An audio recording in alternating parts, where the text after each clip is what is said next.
പിന്നെ പ്രതിയെ കോടതിയിൽ ഹാജരാക്കിയിരിക്കുകയാണ്. 14 ദിവസത്തേക്ക് റിമാൻഡ് ചെയ്തിട്ടുണ്ട്. ഏതായാലും ബെയിൽ ആപ്ലിക്കേഷൻ ഇന്ന് മൂവ് ചെയ്തിട്ടുണ്ട്. പിന്നെ റിപ്പോർട്ടിന് വേണ്ടി വെച്ചിരിക്കുകയാണ്. ഏതായാലും റിപ്പോർട്ട് വരട്ടെ. ബാക്കി കോടതിൻ്റെ പരിഗണനയിലുള്ള ഒരു കേസായതുകൊണ്ട് കേസിനെ കുറിച്ച് കൂടുതലായിട്ടൊന്നും, അതിൻ്റെ കോൺഫിഡൻസിനെ കുറിച്ച് കൂടുതലായിട്ടൊന്നും പറയുന്നില്ല. ഏതായാലും റിപ്പോർട്ട് വന്ന് may be day after tomorrow ആയിരിക്കും. ഡേറ്റ് വെച്ചിട്ടില്ല.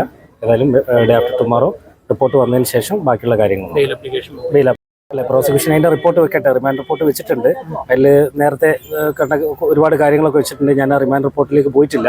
ഏതായാലും ഇന്ന് പിന്നെ റിമാൻഡ് ചെയ്തല്ലോ. അപ്പോൾ ഏതായാലും മറ്റന്നാൾ അതിൻ്റെ പിന്നെ നമ്മളെ ബെയിൽ ആപ്ലിക്കേഷൻ്റെ മുകളിലുള്ള റിപ്പോർട്ട് കൂടി വരട്ടെ. അതും കൂടി വന്ന് നമ്മൾ ആവശ്യപ്പെട്ട ബെയിൽ ഇറങ്ങാൻ വേണ്ടിയിട്ടാണല്ലോ. സ്വാഭാവികമായിട്ടും നമ്മൾ ബെയിൽ കൊടുക്കാൻ വേണ്ടിയിട്ടാണ്. നമ്മളെ പ്ലീഡിങ്സ് ഒക്കെ പറഞ്ഞിട്ടുണ്ട്. ഏതായാലും കോടതി പരിഗണനയിൽ ഇരിക്കുന്ന കേസായതുകൊണ്ട് അതിൻ്റെ ബാക്കി കാര്യങ്ങളിലേക്കൊന്നും ഞാൻ പോകുന്നില്ല.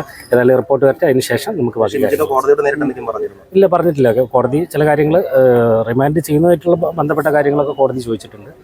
വേറെ കാര്യങ്ങളൊന്നും ചോദിച്ചിട്ടില്ല. അല്ല, അതൊന്നും ഞാൻ അറിയില്ല. ആയിട്ടൊന്നും പറഞ്ഞിട്ടില്ല.